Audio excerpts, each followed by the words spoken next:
What's happening, fam? L.A.R. movement still moving. Book is entitled Lessons from a Non-Custodial Father at Amazon, Kindle, and CreateSpace. A link will be in the description box below as usual.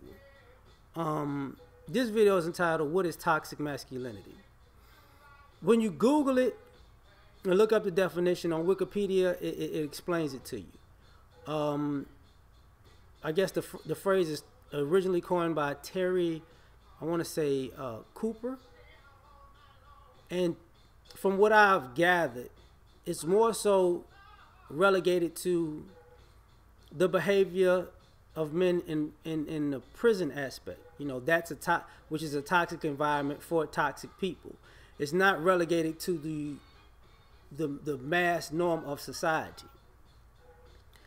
Because when you look at that doctor's material, even if you put him on, even if you type his name up on YouTube, talks about social confinement and prison scenarios.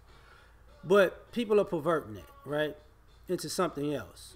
And, you know, when you look at how it's defined, it's basically saying, you know, there are things about men that are adverse to men, women, and children. And those things that affect men, women, and children in an adverse manner are toxic and need to be checked, basically. But in a sense, since it's dealing with prison population and prison culture, that's why those guys are in jail. So obviously there's a system in place for toxic masculinity. It's called prison. Now, to me, I think people are trying to pervert it and make it about just being a man in general, because all of a sudden, you know, they say, okay, being violent is a problem, trying to establish dominance is a problem, being misogynistic is a problem, being homophobic is a problem. And you can understand those. You get what I'm saying? You can understand those. But the way our society works right now, when you dig deeper into the definitions and the concepts of it, what winds up happening is, you know, they want the good things about masculinity minus the bad things in masculinity. But when they're trying to define and bridge the good and bad things, what I notice people are doing is the good things in masculinity, like being a provider, being a protector, being logical, thinking, being a long-term thinker. How can I say this? Being a builder of a society. They're slowly trying to bridge those things when it's convenient to be toxic. You know, wanting to be a winner. You know, so even though what I just said seems very normal and it benefits men and it benefits women and children, because you're a man, if you exhibit those traits, it also builds a bridge to you possibly being toxic, because in the process of trying to be a winner, you can be too dominant. In the process of trying to be a provider, you can be too misogynistic, right? In the process of being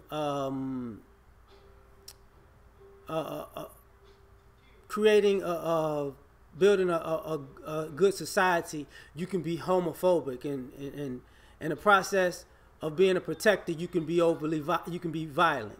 So now you're gonna have people picking and choosing. You know, oh, that's toxic to me. Oh, because yeah, oh my God, you're trying to run the show, and I'm nervous because you running the show might turn into some toxic, abusive situation. Nobody has time for that, especially men, because you can't depend on men for your survival on one end, and then don't do that because that could be toxic to me. Don't do that because that could be toxic to me. But do the man stuff, but not that because I'm nervous about where that could lead. Ain't nobody has time for that. You know, and the other thing about the idea of toxic masculinity that bothers me is from boyhood to manhood is a process. It's not a perfect, seamless transition. You're going to make mistakes along the way. So if when you're dealing with men, you know, who went through the process of becoming a boy to a man, they're going to be able to tell you where they went off the rails once they reach manhood. They're gonna experience, oh yeah, that one I probably went too far left, that one I probably went too far right. You know, I brought it back, you know, when I figured out this. It's never a perfect transition.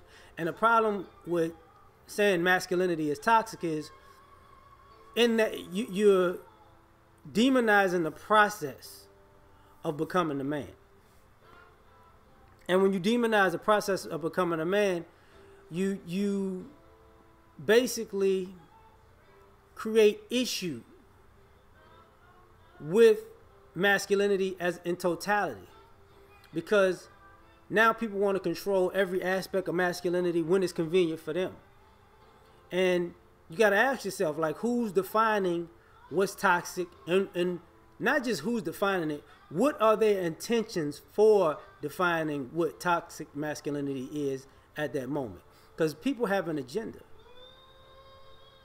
And to me, there's going to be an agenda to say that men are toxic because they don't fit the narrative of your agenda at the moment. And some of these things, you know, you have to take the good with the bad. Like, you have to actually look at both of them. Like, let's dig into this real quick. You don't want men to be violent, but because that's toxic. But you want men to have an element of violence in them because you want to feel like you're protected. So you can't have one without the other. You get what I'm saying? You don't want men to be dominant, but you want men to be men, and you want to be with a winner. You know, so you won't be with a loser. So him being dominant is what makes him a winner, and it's what makes you proud of him in essence. So, but he can't be dominant he can't be dominant too much, because that's toxic. That's going to cause a problem.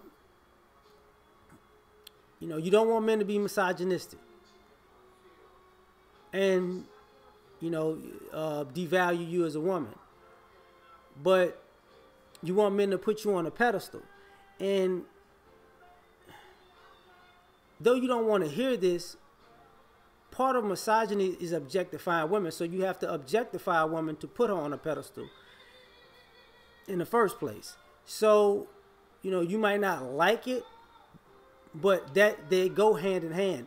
You might want to control, you know, you want to control how much which respectable or decent amount of misogyny that helps put you on a pedestal and helps value you to versus what devalues you. I get that part. But, you know, you don't want guys to be homophobic or have a disdain for homosexuality. But without thinking that, you know, there is no legacy with heterosexual men through homosexuality. So we don't have a culture.